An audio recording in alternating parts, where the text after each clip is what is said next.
قبر میں جانا ہے. کب تک زمین پہ دندناتے پھرو گے؟ کب تک زمین پر پاپ کرو گے؟ کب تک اللہ کے غضب کو دعوت دو گے؟ کب تک اس کے غضب کو چیلنج کرتے رہو گے؟ یاد رکھنا حدیث پاک میں آتا ہے اللہ کے سچے رسول صادق و مصدوق مصطفیٰ کریم رؤوف الرحیم صلی اللہ علیہ وآلہ وسلم فرماتے ہیں زنا کرنے والوں کو قیامت کے دن جہنم کی آگ کی قمیص پہنائی جائے. جہنم کی آگ کی قمیص. اگر ہم پر گیزر کا کیا ہوا گرم پانی بھی ڈال دے تو ہم برداشت نہیں کر سکتے. اور یہ رسول اللہ کا فرمان، یہ مولوی صاحب نہیں کہہ رہے، سیاسی لیڈر نہیں کہہ رہے، کوئی مقرر کا کی بات نہیں ہے کہ تم ہنس کے ٹال دو. زنا کرنے والوں کے کان تک یہ آواز پہنچے. حضور علیہ السلام نے فرمایا ان کو قیامت کے دن جہنم کی آگ کی بنی ہوئی قمیص پہنائی جائے گی. اور اتنا ہی نہیں، حدیث پاک میں تو یہاں تک آیا جس عضو سے انہوں نے زنا کیا ہوگا اس پر جہنم کے ہتھوڑے برسائے جائیں گے. اسی پہ بس نہیں، سید المعصومین کان حیا جان حیا وجہ تخلیق حیا مصطفیٰ جان رحمت نے یہاں تک فرمایا زنا کرنے والوں کی شرمگاہوں پر جہنم کی آگ دہکائی جائے گی. کیا بنے گا ان لوگوں کا؟ آج فلمیں دیکھ کر جہاں لڑکے برائی کی طرف آمادہ ہے وہیں پر لڑکیاں بھی برائی کی طرف. اس کو زنا کو آج فیشن کا نام دیا جا رہا ہے، زنا کو آج دوستی کا نام دیا جا رہا ہے. اور سن لو، زنا کرنے سے 3 مصیبتیں پہلے آتی ہے. نمبر 1 رزق گھٹا دیا جاتا ہے، نمبر 2 عمر گھٹا دی جاتی ہے، اور نمبر 3 چہرے پر لعنت برستی ہے. لعنت، جاؤ کتنے ہی قیمتی کریم اپنے چہروں پہ لگا لو، وہ لعنت کا خاتمہ کبھی کریم نہیں کر سکتا. اور اگر اللہ سے ڈر کے کوئی زنا چھوڑ دے، جب دل چمکے گا تو چہرے بھی چمکیں گے. اور اللہ کے خوف سے جو چہرے چمکتے ہیں وہ زمین کے اوپر بھی چمکتے ہیں، وہ جنازے کے اندر بھی چمکتے ہیں، وہ قبر کے اندر بھی چمکتے ہیں. اور میدان محشر میں خدا سے ڈر کر جنہوں نے گناہ چھوڑا ہے ان کے چہرے 14ویں رات کے چاند کی طرح چمکتے نظر آئیں گے. اب ان 5 قبروں کا حال سنیے اور گفتگو مکمل ہوتی ہے. وہ جوان کہتا ہے حضور میں نے جب پہلی قبر کھودی، جب میں پہلی قبر میں کھود رہا تھا تو میں نے جب پہلی قبر کھودی تو پہلی قبر کھودنے پر میں نے کیا منظر دیکھا کہ اللہ اکبر، وہ جو اندر مردہ ہے، اندر جو مردہ ہے اس کا حال یہ ہے کہ اللہ اکبر اس کا منہ قبلے سے پھرا ہوا ہے. یعنی اس کا چہرہ جو ہم مرتے وقت قبر میں لٹاتے ہیں تو چہرہ قبلے کی طرف کر دیتے ہیں. وہ کفن چور اپنے پیر سے کہتا ہے، اپنے مرشد سے کہتا ہے میں نے دیکھا کہ اللہ اکبر میت کا منہ قبلے سے پھرا ہوا ہے اور اس کا منہ سور اور بندر کی شکل اختیار کر گیا ہے. سور اور بندر کی شکل اختیار کر گیا ہے. اللہ اکبر، جب میں نے یہ منظر دیکھا اور قبر میں آگ بھڑک رہی ہے، یہ منظر دیکھ کر میں کفن چرانے کی بجائے بھاگنے لگا تو غیب سے آواز آئی، او بھاگنے والے، کیا تو نہیں پوچھتا کہ یہ جو قبر کے اندر چہرہ قبلے سے پھرا ہے، سور اور بندر کی شکل قبر میں اس کی ہو گئی ہے اور چہرہ قبلے سے پھر گیا، قبر میں آگ بھڑک رہی ہے، اس کی کوئی وجہ تو ہوگی. اچانک آواز آئی، سن لے، یہ دنیا میں 2 گناہ کرتا تھا اس لیے قبلے سے چہرہ پھیر دیا گیا، منہ سور اور بندر کی طرح کر دیا گیا، قبر میں آگ بھڑکا دی گئی. اللہ اکبر، آواز آتی ہے 2 گناہ یہ ہے، ایک تو یہ شراب پیتا تھا، دوسرا یہ زنا کرتا تھا. یہ اس کے 2 جرائم. دنیا کی خوبصورتی کے متوالو، کیا تم یہ بھول گئے؟ اللہ کے رسول علیہ السلام نے فرمایا جس نے دنیا میں نشہ کیا ہوگا جب وہ اپنی قبر سے اٹھے گا یا تو سور کی شکل لے کر اٹھے گا یا تو بندر کی شکل لے کر اٹھے گا. میری قوم کے جوانوں، تمہارے نبی کا فرمان ہے، میرے نبی کا فرمان ہے، ڈر نہیں لگتا؟ آج میری قوم کے ننھے بچے، چھوٹی چھوٹی عمر کے بچے، 16 17 سال کے بچے نشے کی طرف جا رہے ہیں. کوئی MD کا نشہ، کوئی شراب کا نشہ، طرح طرح کے نشے نکل گئے، کوئی دواؤں سے نشہ کر رہا ہے. میں زیادہ آخرت کے حوالے سے قرآن نے بات کی ہے. ویسے تو سورۃ الحشر میں مضامین ہی آخرت کے حوالے سے ہے، کیونکہ اس کا نام ہی سورۃ الحشر ہے، حشر کے متعلق ہے. ایک بات میں تمام آئے ہوئے مومنین اور مومنات سے کہنا چاہتا ہوں، میرے آقا صلی اللہ علیہ وآلہ وسلم کے دیوانوں اور اے سیدہ زہرا پاک کی کنیزوں، آج ہم لوگ ناکام ہیں گناہوں کی وجہ سے، اور ہر قسم کے گناہ ہماری زندگی میں موجود ہے. اس کی سب سے بڑی وجہ یہ ہے کہ ہم آخرت کو بھول چکے ہیں. ہم میں کا ہر انسان کم یا زیادہ آخرت کو فراموش کر چکا ہے. جس طرح سے اللہ پر ایمان لانا ضروری ہے، جیسے رسولوں پر ایمان لانا ضروری ہے، جیسے فرشتوں پر ایمان لانا ضروری ہے، جیسے اللہ کی کتابوں پر ایمان لانا ضروری ہے، ویسے ہی آخرت پر بھی ایمان لانا ضروری ہے. یہ آخرت کیا ہے؟ مثال کے طور پہ میں تھوڑا سمجھانے کی کوشش کروں کہ آخرت کیا ہے. یعنی جب ہم مریں گے تو مرنے کے بعد قبر میں جائیں گے، اور قبر دو میں سے کوئی ایک ہے. یا تو کسی کی قبر جنت کے باغوں میں سے باغ ہے، یا تو کسی کی قبر جہنم کے گڑھوں میں سے گڑھا ہے. میرے بھائیوں، یہ اپنے نبی کا فرمان ہے، یہ اپنے آقا کا فرمان ہے، اور اس پر ایمان لانا ضروری ہے. جو رسول اللہ کی بات پر ایمان نہ لائے وہ لاکھ کلمہ پڑھے مگر وہ مسلمان نہیں ہو سکتا. اتنا پختہ یقین ہمیں ہونا چاہیے کہ یہ جو 2 گز زمین ہے، زمین کا ٹکڑا، یہ صرف 2 گز زمین نہیں ہے، بلکہ یا تو یہ جنت کے باغوں میں سے باغ ہے، یا تو جہنم کے گڑھوں میں سے گڑھا ہے. اللہ اکبر. اور اس کے بعد کی منزل آخرت کی یہ ہے کہ میدان محشر ہوگا، انسان سے اس کے اعمال کے بارے میں پوچھا جائے گا. اب آئیے میں آپ کے سامنے کوئی طویل دوسری بات نہ کرتے ہوئے صرف قبر کے کچھ احوال آپ کی خدمت میں پیش کروں. مرنے کو بھول چکا ہے انسان، مرنے کو فراموش کر چکا ہے انسان. حالانکہ انسان روزانہ درجنوں لوگوں کو مرتے ہوئے سنتا ہے، کئی لوگوں کو اپنے ہاتھ سے دفن کر چکا ہے، اپنے بیٹوں کو، بھائیوں کو، دادا کو، باپ کو، کتنی میتیں اپنے ہاتھ سے انسان دفن کرتا ہے. لیکن اس کے باوجود بھی اللہ اکبر دنیا سے دل لگائے ہوئے ہے. سرکار غریب نواز کا مہینہ چل رہا ہے، عرس کے ایام چل رہے ہیں.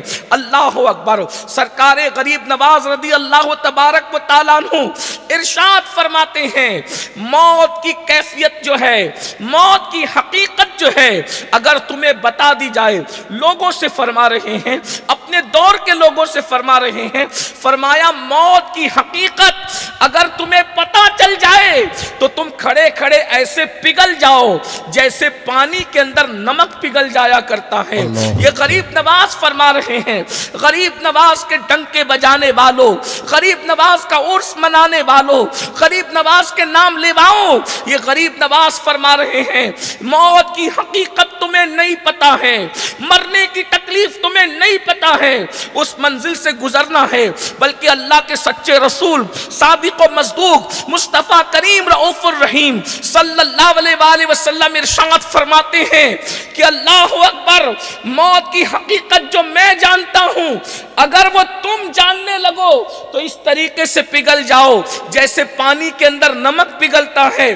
آقا کا فرمان ہے. پھر یہ فرمایا اگر موت کی حقیقت جانوروں کو پتا چل جاتی تو جانوروں کا گوشت تمہیں کھانا نصیب نہ ہوتا، اس لیے کہ کوئی جانور پر گوشت ہی نہ ہوتا، جانوروں پر گوشت نہ آتا. اللہ اکبر. اس گھاٹی سے ہمیں گزرنا ہے، اس راستے سے ہمیں گزرنا ہے. قرآن کہتا ہے وَلْتَنْظُرْ نَفْسٌ مَّا قَدَّمَتْ لِغَدٍ. اس آخرت کے لیے تم نے کیا بھیجا ہے، اس آخرت کے لیے تم نے کیا تیاری کی ہے. اللہ ارشاد فرماتا ہے وَاتَّقُوا اللَّهَ، اللہ سے ڈرو. آیہ کریمہ کا آغاز بھی اللہ سے ڈرنے پر ہے، اس کا اینڈ بھی اللہ سے ڈرنے پر ہے. وَاتَّقُوا اللَّهَ إِنَّ اللَّهَ خَبِيرٌ بِمَا تَعْمَلُونَ. اللہ سے ڈرو، وہ تمہارے اعمال کی خبر رکھتا ہے. اب بتائیے قبر کے احوال کیا ہیں، قبر کے حالات کیا ہیں۔ اللہ اکبر۔ اب کسی کو گارنٹی ہے ہماری قبر جنت کے باغوں میں سے باغ ہوگی یا جہنم کے گڑھوں میں سے گڑھا ہوگی؟ حضرت سیدنا امام حسن البصری جو مولا علی کے مرید بھی ہیں، مولا علی کے خلیفہ بھی ہیں اور اتنے عظیم محدث اور عالم اور امام ہیں، جب مولا علی بصرہ تشریف لے گئے تو مولا کائنات نے فرمایا سب کے ممبر ہٹا دو، صرف ایک آدمی کا ممبر رہے گا، کسی کو خطاب اور بیان کرنے کا حق نہیں ہے سوائے حسن بصری کے۔ اگر کوئی نصیحت کر سکتا ہے تو وہ صرف حسن بصری نصیحت کر سکتا ہے۔ اللہ اکبر۔ یہ حسن بصری کون ہے؟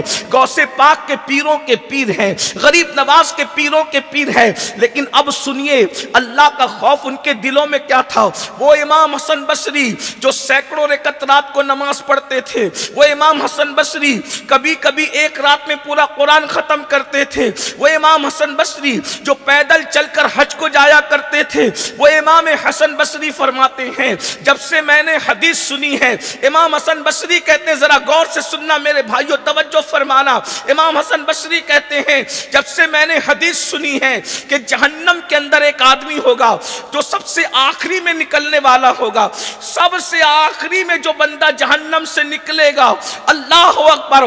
حضرت امام حسن بصری کہتے ہیں جب سے میں نے سنا کہ ایک بندہ ہے جو سب سے آخری میں جہنم سے نکلے گا تو کہتے ہیں کاش کہ وہ بندہ میں ہی ہوتا، کاش کہ وہ بندہ۔ توجہ کیجئے گا بہت دھیان سے، اور میری گزارش ہے کہ اگر آپ موبائل اپنے ہاتھوں میں رکھ لیں تو بڑا آپ کا احسان ہوگا، کیونکہ بیان ریکارڈ ہو رہا ہے، بیان آپ کا ریکارڈ ہو رہا ہے۔ آپ کو اگر بیان چاہیے تو مل جائے گا، آپ کو نئے سرے سے کوئی ریکارڈنگ کرنے کی ضرورت نہیں ہے۔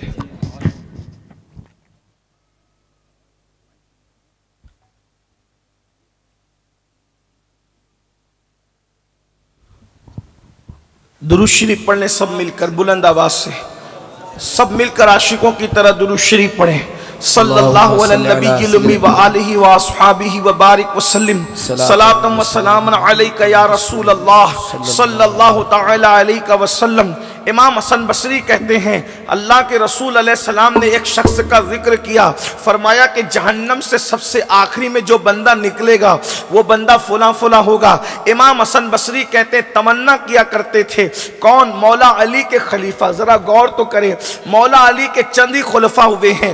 میرے اپنے علموں کے مطابق مولا کائنات کے تقریباً 4 یا 5 خلفاء ہیں۔ ایک سیدنا امام حسن بصری ہے، ایک امام حسن ہے، ایک امام حسین ہے، ایک حضرت کمیل ہے۔ ان چاروں کو میں جانتا ہوں، اس کے علاوہ اور بھی کسی کی تحقیق میں ہو تو الگ بات ہے۔ یہ 4 خلفاء مولا کائنات نے 4 لوگوں کو خلافت عطا فرمائی تھی۔ یہ طریقت والی خلافت جس سے سلسلے چلتے ہیں، اللہ اکبر، اندازہ فرمائیں۔ اور پھر امام حسن کے ذریعے بھی کوئی سلسلہ طریقت کا بظاہر آگے نہ بڑھا، حضرت کمیل کے ذریعے بھی طریقت کا سلسلہ کوئی آگے نہ بڑھا۔ اب طریقت کا سلسلہ آگے بڑھا تو 2 خلفاء سے، ایک امام حسین شہید کربلا کی ذات ہے اور ایک سیدنا امام حسن البصری کی ذات ہے۔ اب غور کیجئے میرے بھائیوں، امام علی کا خلیفہ، مولا کائنات کا خلیفہ، سیدنا علی کرم اللہ تعالی وجہ الکریم کا خلیفہ، غوث پاک کے پیروں کا پیر، غریب نواز کے پیروں کا پیر، کیا تمنا کر رہے ہیں؟ فرماتے ہیں اللہ کے رسول نے جہنم سے جس آخری بندے کے نکلنے کی بشارت دی ہے کہ سب سے آخری میں فلاں بندہ نکلے گا، امام حسن بصری کہتے کاش وہ بندہ میں ہی ہوتا۔ تو لوگوں نے کہا آپ جہنم سے نکلنے کی تمنا کر رہے ہیں؟ فرمایا اسی لیے تو تمنا کر رہا ہوں کہ حضور نے گارنٹی دی کہ وہ جہنم سے سب سے آخری میں نکلے گا، مگر نکلے گا تو صحیح، مگر میرے لیے تو یہ بھی گارنٹی نہیں ہے کہ حسن جہنم سے نکل سکے گا کہ نہیں نکل سکے گا۔ اللہ اکبر۔ یہ وہ لوگ ہیں اللہ کے بندو، آج ہمارا کیا حال ہو گیا ہے، ہم گناہ پر گناہ کر رہے ہیں، جنت کے خواب دیکھ رہے ہیں۔ ایک بات میں آپ کو بتاؤں، ہم جنتی یا جہنمی آسانی کے ساتھ آپ سمجھ سکو گے۔ زمین کے اوپر جنت ہے اور پھر اس کے بعد ایک آخرت کی جنت ہے۔ جو زمین کے اوپر جنت ہے اسے مسجد کہتے ہیں، اور اس کے بعد اللہ اکبر اکبر، جو حقیقی جنت ہے وہ تو ہے۔ اب میں آپ سے پوچھنا چاہتا ہوں، جنت میں جانے کا خواب دیکھنے والوں، جب زمین کے اوپر کی جنت تک پہنچنے کی تمہیں توفیق نہیں ہے تو پھر وہ حقیقی جنت تک تمہیں کون پہنچا سکتا ہے؟ اللہ اکبر، مجھے بتاؤ، ارے یہ دنیا کی جنت میں جانا ہمارے اختیار میں بظاہر دے دیا گیا ہے وقت، اب بتاؤ جو اپنے محلے کی جنت تک نہ جا سکے وہ عرش اعظم کی جنت میں کیا جا سکیں گے؟ ہمارے پاس ہے ٹائم، ہمارے پاس ہے وقت، اور پھر لوگوں کو کہو تو برا لگتا ہے۔ میں یہ بات بڑی سچائی کے ساتھ سب کو کہنا چاہتا ہوں، ہمیشہ یاد رکھنا، اس کا دامن پکڑ لیا تو جنت ملے گی، اور اس کا دامن پکڑ لیا تو جنت ملے گی۔ یہ صرف خواب و خیال ہے، جب تک کہ دامن شریعت نہیں پکڑو گے اس وقت تک کہ کسی کو جنت نصیب نہیں ہونے والی ہے، یاد رکھنا۔ بلکہ سب سے پہلے شریعت کا دامن ہاتھ میں آئے گا تو ہی سبوں کا دامن ہاتھ میں آئے گا، اور شریعت کا دامن ہاتھ میں نہیں ہے تو کسی کا دامن آپ کے ہاتھ میں نہیں ہے۔ مرنا ہے، مرنے کو بھول چکا ہے انسان، اسی لیے وہ گناہ کر رہا ہے۔ آئیے میں آپ کے سامنے طویل گفتگو کی بجائے مجھے ایک واقعہ یاد آ رہا ہے، اسی پر میں اپنی گفتگو تبصرے کے ساتھ پوری کر دوں گا۔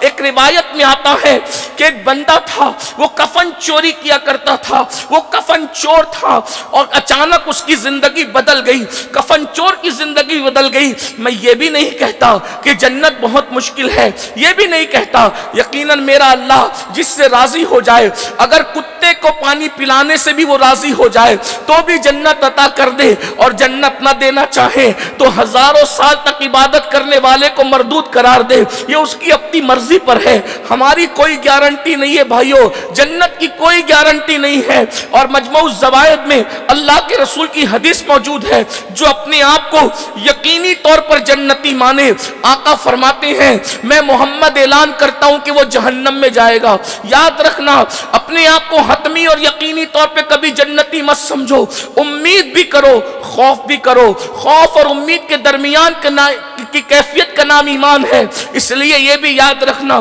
اگر اللہ اکبر ہزاروں سال کا عابد جب جہنمی ہو سکتا ہے، معلم الملائکہ کہلانے والا اللہ اکبر جب جہنم کا کتا بن سکتا ہے تو میری اور آپ کی اوقات کیا ہے؟ ہمارا تو وضو بھی درست ہے کہ نہیں، ہمارا تو غسل بھی درست ہے کہ نہیں، ہمیں کلمے کے ترجمے بھی یاد ہے کہ نہیں، ہمیں صحیح قرآن پڑھنا بھی آتا ہے کہ نہیں؟ بتاؤ اپنا کیا حال ہوگا؟ اگر رسول اللہ کی بات کو مانتے ہو تو یہ بات ہمیں یقین کے ساتھ جاننا چاہیے کہ آخرت حق ہے، اللہ فیصلہ کرے گا اور ضرور فیصلہ کرے گا، اور فرماتا ہے فَيَغْفِرُ مَن يَشَاءُ، جس کو چاہے گا بخشے گا، وَيُعَذِّبُ مَن يَشَاءُ، اور جس کو چاہے گا عذاب دے گا، وہاں کسی کا کچھ نہیں چلنے والا۔ تو وہ حکایت مجھے یاد آتی ہے، ایک کفن چور اچانک اس کی زندگی میں تبدیلی آ گئی، اور یاد رکھنا اللہ کسی کو بدلنا چاہتا ہے تو اس کو کوئی نہ کوئی ایسے راستے پہ ڈال دیتا ہے، ایسے کسی جلسے میں بھیج دیتا ہے یا کسی کی آواز سنوا دیتا ہے اور بہانہ بن جاتا ہے زندگی کو بدلنے کا۔ کفن چور اچانک بدلا، روتے دھوتے ایک بزرگ کے پاس آیا اور آنے کے بعد کہنے لگا سرکار میں بہت بڑا مجرم ہوں، میں بہت بڑا پاپی ہوں، میں بہت بڑا گنہگار ہوں۔ بزرگ نے فرمایا کیا گناہ ہے؟ کہا میں بتا نہیں سکتا۔ اس نے کہا میں بتا نہیں سکتا۔ بزرگ نے ہمت بندھائی اور کہنے لگے کیا تیرا گناہ زمینوں سے بڑا ہے؟ اس نے کہا ہاں۔ کیا تیرا گناہ آسمانوں سے بڑا ہے؟ اس نے کہا ہاں۔ کیا تیرا گناہ اللہ کی رحمت سے بڑا ہے؟ وہ رو پڑا اور رو کر کہتا ہے اللہ والے، اللہ کی رحمت سے تو میرا گناہ کبھی بڑا نہیں ہو سکتا، لیکن توبہ کرنا چاہتا ہوں۔ بزرگ نے کہا پھر توبہ کر، لیکن یہ تو بتا آخر تو توبہ کیوں کر رہا ہے؟ توبہ کرنے کی وجہ کیا ہے؟ وہ کفن چور کہتا ہے حضور میں نے آج ہی 5 قبریں کھولی تھی اور 5 قبروں میں اللہ نے مجھے اپنی نشانی دکھائی، بس اسی نے میری زندگی کو بدل دیا۔ اب ان 5 قبروں کا حال سنیے اور گفتگو مکمل ہوتی ہے۔ وہ جوان کہتا ہے حضور میں نے جب پہلی قبر کھودی، جب میں پہلی قبر میں کھود رہا تھا تو میں نے جب پہلی قبر کھودی تو پہلی قبر کھودنے پر میں نے کیا منظر دیکھا کہ اللہ اکبر وہ جو اندر مردہ ہے اندر جو مردہ ہے اس کا حال یہ ہے کہ اللہ اکبر اس کا منہ قبلے سے پھرا ہوا ہے، یعنی اس کا چہرہ جو ہم مرتے وقت قبر میں لٹاتے ہیں تو چہرہ قبلے کی طرف کر دیتے ہیں، وہ کفن چور اپنے پیر سے کہتا ہے، اپنے مرشد سے کہتا ہے میں نے دیکھا کہ اللہ اکبر میت کا منہ قبلے سے پھرا ہوا ہے اور اس کا منہ سور اور بندر کی شکل اختیار کر گیا ہے، سور اور بندر کی شکل اختیار کر گیا ہے۔ اللہ اکبر، جب میں نے یہ منظر دیکھا اور قبر میں آنکھ بھڑک رہی ہے، یہ منظر دیکھ کر میں کفن چرانے کی بجائے بھاگنے لگا تو غیب سے آواز آئی، او بھاگنے والے، کیا تو نہیں پوچھتا کہ یہ جو قبر کے اندر چہرہ قبلے سے پھرا ہے، سور اور بندر کی شکل قبر میں اس کی ہو گئی ہے اور چہرہ قبلے سے پھر گیا، قبر میں آنکھ بھڑک رہی ہے، اس کی کوئی وجہ تو ہوگی۔ اچانک آواز آئی، سن لے، یہ دنیا میں 2 گناہ کرتا تھا اس لیے قبلے سے چہرہ پھیر دیا گیا، منہ سور اور بندر کی طرح کر دیا گیا، قبر میں آنکھ بھڑکا دی گئی۔ اللہ اکبر، آواز آتی ہے 2 گناہ یہ ہے، ایک تو یہ شراب پیتا تھا، دوسرا یہ زنا کرتا تھا، یہ اس کے 2 جرائم۔ دنیا کی خوبصورتی کے متوالو، کیا تم یہ بھول گئے؟ اللہ کے رسول علیہ السلام نے فرمایا جس نے دنیا میں نشہ کیا ہوگا جب وہ اپنی قبر سے اٹھے گا یا تو سور کی شکل لے کر اٹھے گا یا تو بندر کی شکل لے کر اٹھے گا۔ میری قوم کے جوانوں، تمہارے نبی کا فرمان ہے، میرے نبی کا فرمان ہے، ڈر نہیں لگتا؟ آج میری قوم کے ننھے بچے، چھوٹی چھوٹی عمر کے بچے، 16 17 سال کے بچے نشے کی طرف جا رہے ہیں، کوئی ایم ڈی کا نشہ، کوئی شراب کا نشہ، طرح طرح کے نشے نکل گئے، کوئی دواؤں سے نشہ کر رہا ہے۔ میں زیادہ نہیں، ایک واقعہ اس سلسلے میں عرض کرتا ہوں تاکہ آپ کو حیرت ہو کہ نشہ کتنی دردناک چیز ہے۔ حضرت امام مالک الدینار کہتے ہیں میرا ایک دوست تھا، عالم محدث اور فقیہ تھا، مرا تو کافر ہو کے، عالم محدث اور فقیہ کافر ہو کر کے مرا۔ اللہ کی پناہ، بولو معاذ اللہ، اللہ کی پناہ۔ ایمان پر خاتمے کی دعا کیا کرو، اس لیے کہ ایمان پر خاتمے کی گارنٹی کسی کی نہیں ہے۔ حضور شیخ عبد القادر جیلانی غوث پاک فرمایا کرتے تھے کہ جس دن میرا خاتمہ ایمان پر ہوگا وہی دن میرے لیے عید کا دن ہوگا۔ اور غوث پاک فرمایا کرتے تھے کہ جو ایمان پر خاتمے کی فکر نہیں کرتا مجھے ڈر لگتا ہے کہ وہ کافر ہو کے مرے گا۔ نمازیں کتنی پڑھ لو، روزے کتنے رکھ لو، کوئی گارنٹی نہیں ہے ایمان پہ خاتمے۔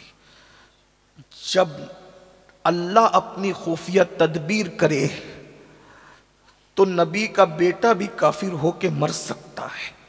اگر اللہ خفیہ تدبیر کرے، نبی کا سگا بیٹا کافر ہو کے مر سکتا ہے۔ اگر اللہ خفیہ تدبیر کرے تو نبی کی بیوی کافر ہو کے مر سکتی ہے۔ اگر اللہ خفیہ تدبیر کرے تو نبی کا سگا چچا کافر ہو کے مر سکتا ہے۔ ہم کون ہیں؟ ہمیں تو کلمہ بھی نہیں یاد، ہم نے تو پوری زندگی کبھی فجر کی نماز میں مسجد کا منہ بھی نہیں دیکھا۔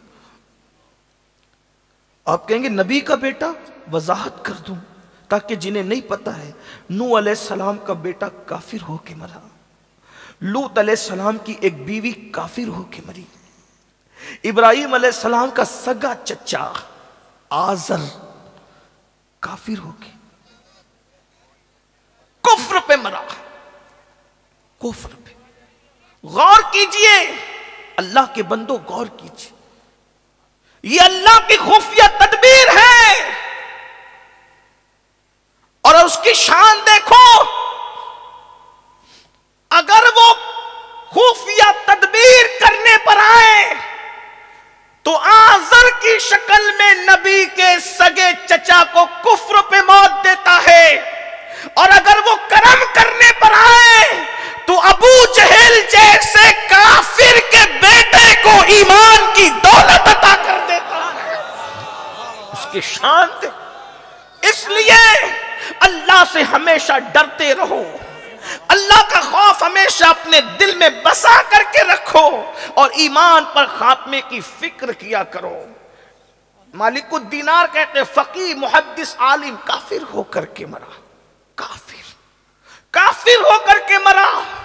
میرا دوست تھا، مجھے بڑا قلق تھا، تکلیف تھی، یہ کافر کیسے ہو گیا، یہ کافر کیسے ہو گیا، یہ کافر کیسے ہو گیا۔ میں دعا کرتا تھا اللہ مجھے دکھا دے وہ بندے کا حال، یہ کافر کیسے، یہ کیسے کافر ہو گیا، یہ کیسے کافر۔ ایک دن میں نے خواب دیکھا کہ وہ جہنم کے عذاب میں مبتلا ہے۔ میں نے اس کو قسم دے کر کہا سچ بتانا کہ تو کافر ہو کے کیسے مرا۔ اس نے کہا مالک مجھے ایک ایسی بیماری تھی کہ سب طبیبوں نے جواب دے دیا تھا کہ تو اچھا نہیں ہو سکتا، تیرا علاج نہیں ہو سکتا۔ ایک عیسائی حکیم مجھے ملا، اس نے کہا تو اچھا تو نہیں ہوگا لیکن ایک ایسا نسخہ جانتا ہوں، اگر تو اس کو استعمال کر لے اچھا تو نہیں ہوگا مگر تیری بیماری اس سے کچھ کم ہو جائے گی۔ اس کا طریقہ یہ ہے کہ سال میں ایک مرتبہ ایک کٹورا بطور دوا شراب پی لیا کر، تیری بیماری دب جائے گی۔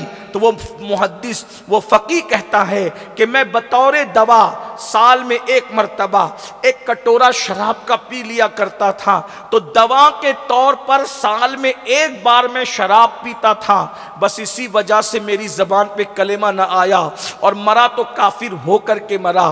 میری قوم کے وہ نوجوان کہاں ہیں، اللہ اکبر، جو نشے میں ڈوبے ہیں۔ اللہ اللہ، اگر دوا کی نیت سے ایک کٹورا کوئی بڑا محدث عالم اور فقیہ شراب پی لے بیماری کو دبانے کے لیے تو وہ کافر ہو کر کے مرتا ہے۔ جو تو پکنک پوائنٹ پر جا کر نشہ کرتے ہیں، جو روزانہ نشہ کرتے ہیں، جو اللہ اکبر نئے سال کے نام پہ نشہ کرتے ہیں، جو شادیوں کے موقع پر نشہ کرتے ہیں، جو اللہ اکبر گلی کوچوں میں نشہ کرتے ہیں، جو ٹینشن کے نام پہ نشہ کرتے ہیں، ان کا کیا حال ہوگا؟ تو وہ کفن چور کہتا ہے اس کا منہ جو قبلے کی طرف پھرا تھا، منہ سور اور بندر کی شکل اختیار کر گیا تھا، اس کا جرم کیا تھا؟ نشہ، اور دوسرا جرم کیا تھا؟ زنا۔ زنا کے متعلق زیادہ تو نہیں کہہ سکتے لیکن اتنا حیا کے پردے میں ناجائز طور پر اپنی نفسانی خواہشات کی پورے کرنے کو زنا کہتے ہیں۔ اور یہ زنا کیا ہے اتنا سن لو، حضور غریب نواز سرکار غریب نواز اپنے ملفوظات میں فرماتے ہیں، غریب نواز کہتے ہیں جب کوئی زنا کرتا ہے اور زنا کرنے کے بعد غسل کرتا ہے تو غسل کے جتنے قطرے اس کے بدن سے ٹپکتے ہیں، ہر قطرے کے بدلے میں ایک ایک سال کا گناہ اس کے نامہ اعمال میں لکھا جاتا ہے۔ ہر قطرے کے بدلے میں ایک سال کا گناہ۔ کتنے قطرے ٹپکتے ہیں غسل کے بعد ذرا تصور میں تو لاؤ، اور جتنے قطرے ٹپکتے ہیں اتنے ہی شیاطین پیدا کیے جاتے ہیں، اور وہ سارے شیاطین قیامت تک جتنے پاپ اور جرائم کریں گے ان سب کا گناہ اس کے سر پہ ڈالا جائے گا جس کے زنا کی وجہ سے وہ شیاطین پیدا ہوئے۔ اور ایک بات مجھے اور یہاں یاد آئی، ہمارے بزرگوں نے فرمایا جو زنا کرتے ہیں اللہ ان کو لمحے کے بدلے میں صدیوں کی سزا دیتا ہے۔ وہ اس طرح سے کہ زنا کاروں کے گھر میں اللہ عیبی اولاد پیدا کرتا ہے، لنگڑی لولی اندھی اولاد پیدا کرتا ہے تاکہ یہ اپنی نسلوں کو دیکھ دیکھ کر بار بار دکھی ہوں۔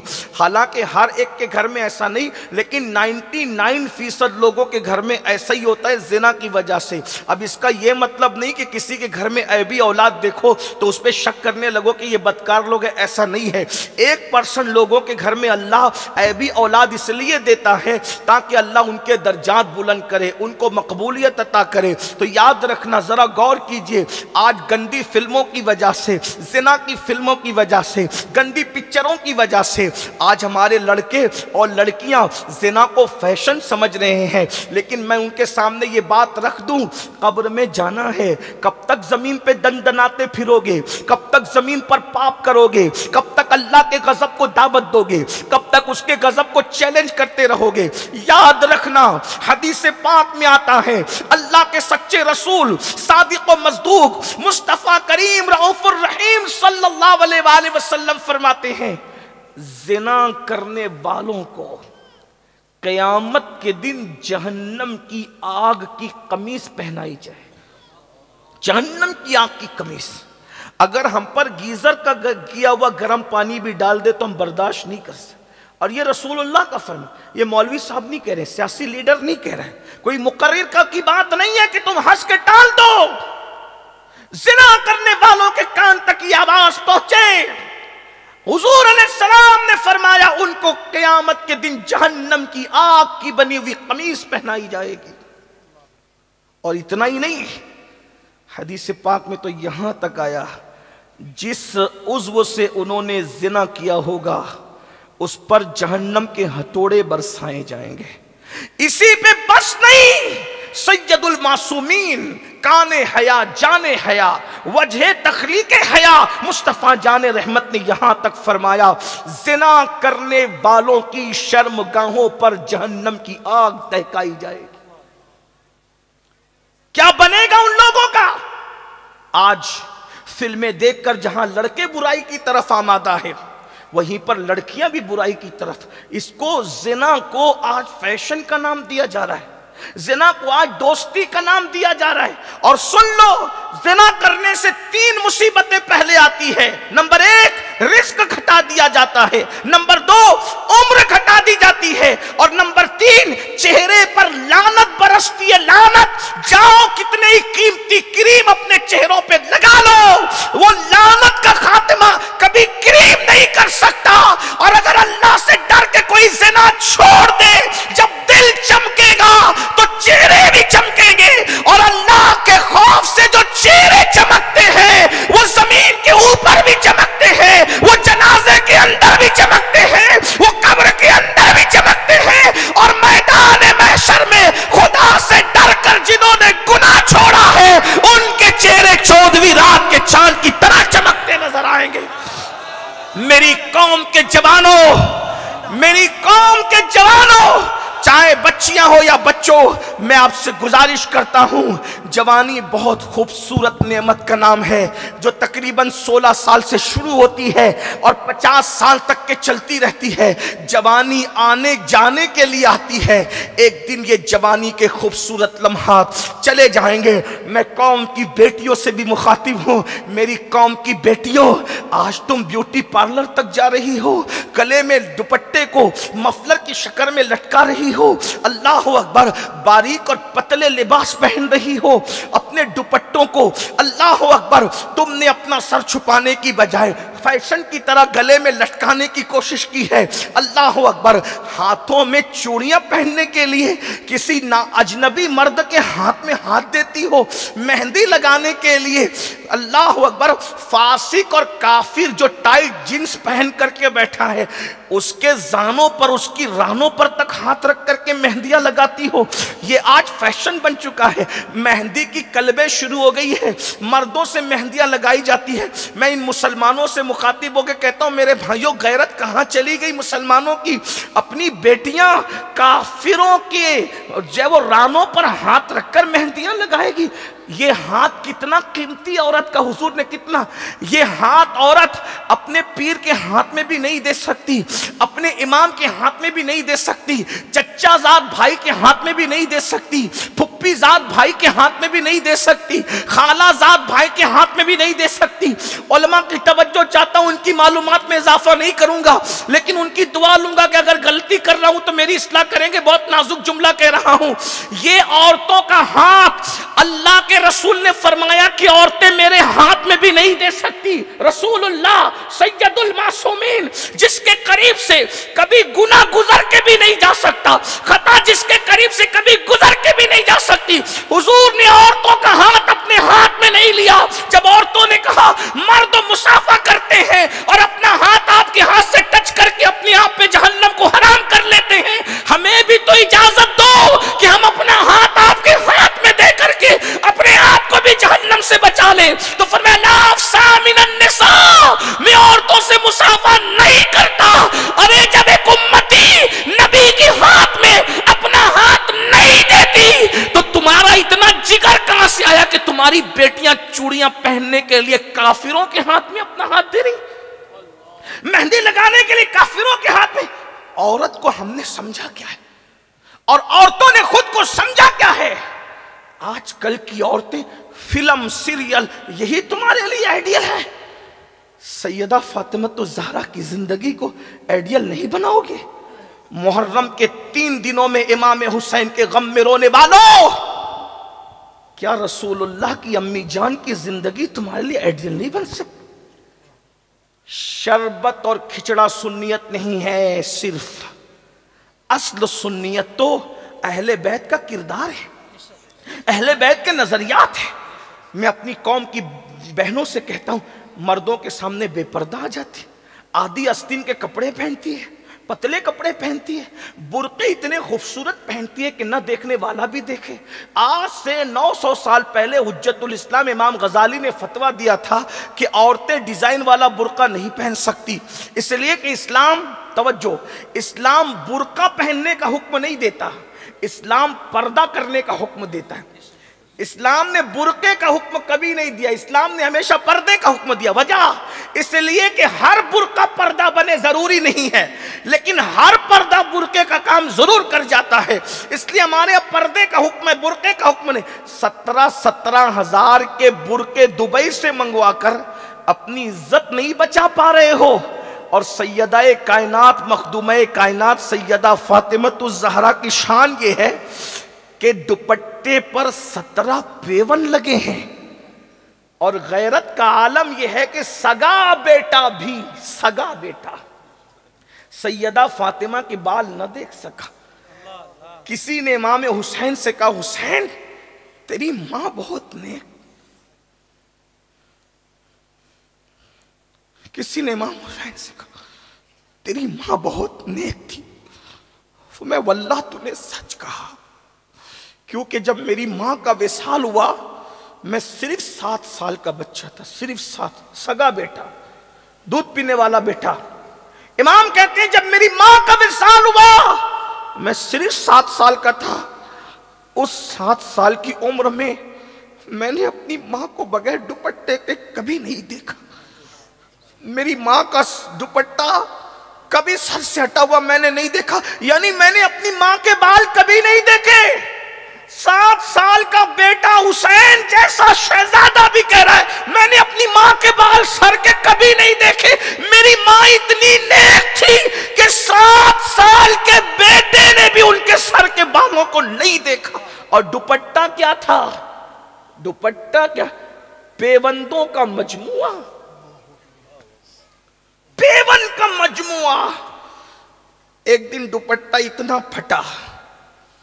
اتنا پھٹا دوپٹہ کہ سیدہ پاک کا دوپٹہ اوڑھنے کے قابل نہ رہا۔ بہنوں کی توجہ، آپ سب کی بھی توجہ، کیا ہم اہل بیت سے محبت کی بات کرتے؟ صرف ہاتھ چومنا اہل بیت نہیں، محبت اہل،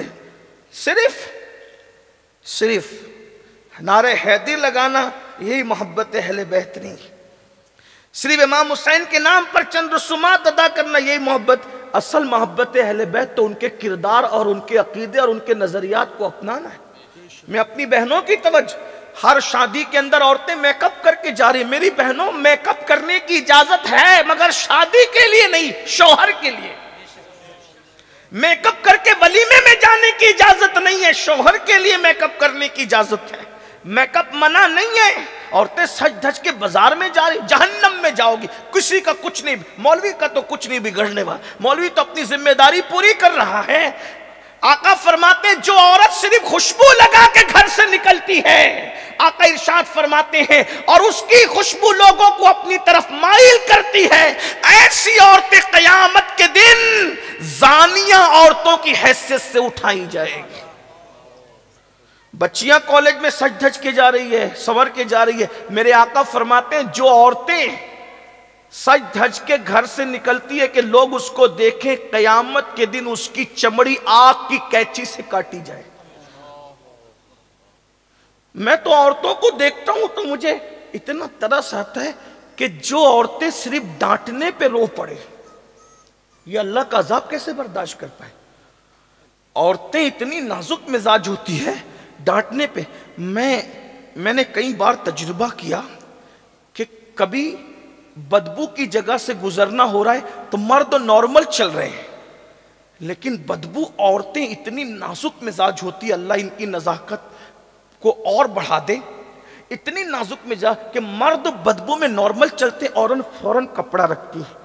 مجھے بتاؤ میری بہنوں، ہنسنے کی بات نہیں، جب تم گٹر کی بدبو برداشت نہیں کر پا رہی ہو تو تم جہنم کی بدبو کیسے برداشت کر پاؤ؟ جب تم کسی کی ڈانٹ برداشت نہیں کر پا رہی ہو تو وہ بڑے بڑے وہ ہتھوڑے جو جہنم میں اللہ نے تیار کر رکھے ہیں، حدیث پاک میں آتا ہے جہنم کا ہتھوڑا اتنا بڑا ہے کہ تمام جنات اور انسان مل کر بھی اس ہتھوڑے کو اٹھا نہیں سکتے، جس سے عذاب دیا جائے گا جہنمیوں کو۔ یہ حضور کی حدیث ہے صلی اللہ علیہ وآلہ وسلم۔ تو بات دور نکل گئی، میں بات سمیٹتے ہوئے کیا عرض کر رہا تھا، سیدہ کائنات کا دوپٹہ اتنا پھٹ گیا ایک دن، استعمال کے قابل نہ رہا۔ تو مولا علی نے وہ دوپٹہ دیکھا تو کہنے لگے سیدہ آپ کا دوپٹہ اتنا پھٹ گیا ہے کہ یہ پہننے کے قابل نہیں ہے۔ لیکن یہ بات بھی بڑی ہے، اتنا دوپٹہ پھٹنے کے بعد بھی سیدہ نے مولا علی کو نہیں کہا کہ مجھے دوپٹہ لا کر دو۔